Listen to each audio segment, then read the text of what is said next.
नमस्कार दोस्तों, मैं महेंद्र कुमार निगम, कालपी जिला जालौन। दोस्तों, मैं इस धर्मस्थली कालपी के बारे में आपसे कुछ विस्तृत चर्चा करना चाहता हूँ। कालपी कभी अंग्रेज़ों के ज़माने में एक व्यापार का हब हुआ करती थी। कालपी जो कि जितने भी मुग़ल शासनकाल में शासक रहे हैं या अंग्रेज़ों के ज़माने में अंग्रेज़ रहे या उससे पहले जो भी शासक रहे हैं, उनका एक कालपी केंद्र हुआ करता था, क्योंकि उस ज़माने में कालपी एक व्यापार का बहुत बड़ा मंच था। और कहा जाता है किंवदंतियों के अनुसार कि कालपी को श्राप भी है। उसके बारे में आपसे अभी हम आगे चर्चा करेंगे।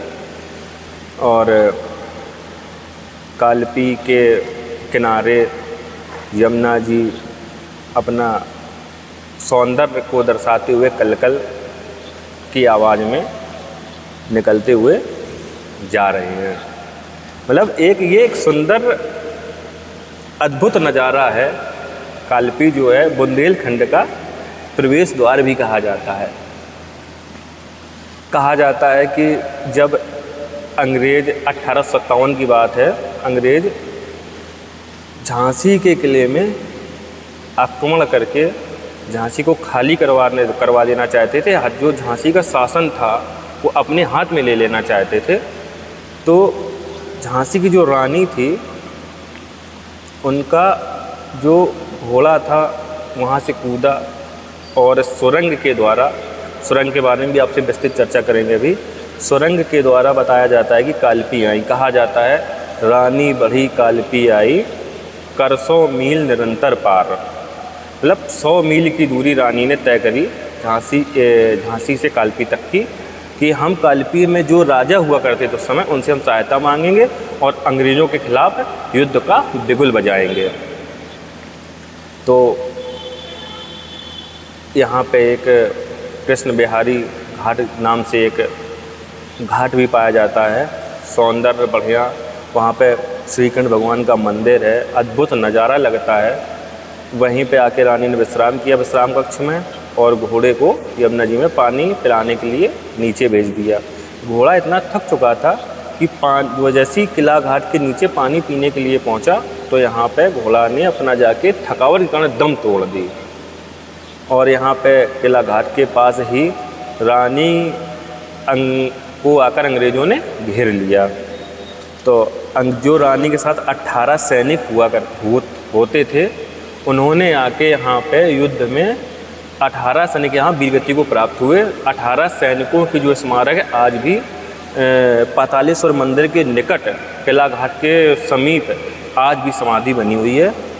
आप लोग कभी आइए, देखिए आके, कितना अद्भुत नज़ारा है। यहाँ पे कालपी में कहा जाता है कि जो दिल्ली में मीनार है, उसके बाद कालपी में सबसे बड़ी उसके बाद लंका मीनार भी पाई जाती है। यहाँ पे वेदव्यास जी जो महाभारत में पांडवों के गुरु हुआ करते थे, परिवार के हुआ करते थे और पांडवों के पिता के जन्मदाता भी कहलाए हैं, वो उनका भी यहाँ पे जन्म हुआ था। उनका यहाँ पे बहुत भव्य वेदव्यास जी के नाम से मंदिर भी है, 84 गुंबद है। और यहाँ पर माँ वनखंडी देवी एक शक्तिपीठ भी है। यहाँ पर सभी भक्त बहुत दूर से, कानपुर देहात से, कानपुर नगर से, जालौन से, झांसी से, औरैया से भक्तगण आते हैं। माँ वनखंडी देवी मंदिर में आके आरजू बिन्नत करते हैं और आरती जो प्रार्थनाएं होती करते हैं। कहा जाता है जो वनखंडी देवी माता हैं, ये सभी भक्तों की मनोकामनाएं दूर करने वाली हैं।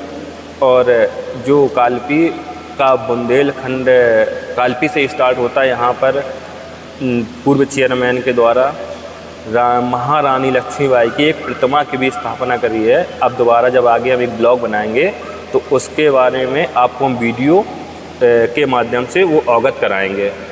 और और जो आगे वीडियो बनाएंगे उसमें हम ये भी दिखाएंगे कि कौन झांसी की रानी लक्ष्मीबाई कौन सुरंग से आई थी। फ़िलहाल अब वो सुरंग बंद कर दी गई है, उसके बारे में भी आपको हम बताएंगे। जो जीर्ण शीर्ण किला हो चुका है उसके बारे में भी आपको दिखाएंगे। बांके बिहारी मंदिर का घाट का दर्शन भी करवाएंगे। और एक किंवदंती के अनुसार ये भी कहा गया है कि जब श्रवण कुमार जो एक बार वो कहा जाता है कि अपने माता पिता को लेकर तीर्थ स्थान को उन्होंने कसम खाई थी कि अपने माता पिता को अपने कंधों में टोकरी में रख के पूरे भारत का हम भ्रमण करवाएंगे।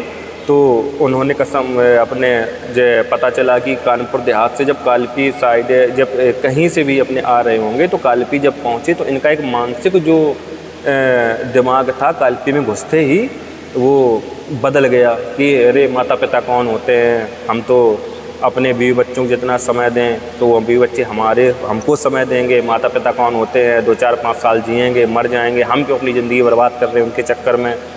लेकिन दोस्तों जो यहाँ पे ऋषि पराशर हुआ करते थे, कहा जाता है परासन गांव पड़ता है यहाँ पे, वहाँ परासन गांव में ऋषि पराशर का एक जन्मस्थली माना जाता है।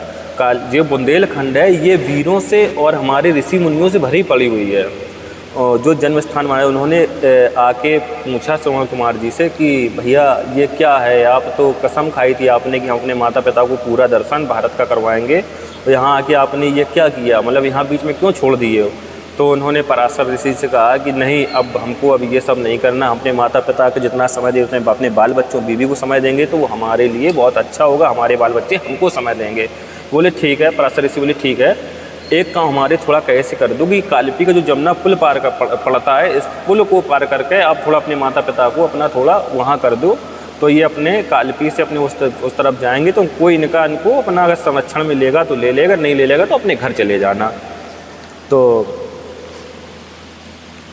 श्रवण कुमार मान गए, बोले ठीक है, हम अपने माता पिता को कालपी से हम कानपुर देहात के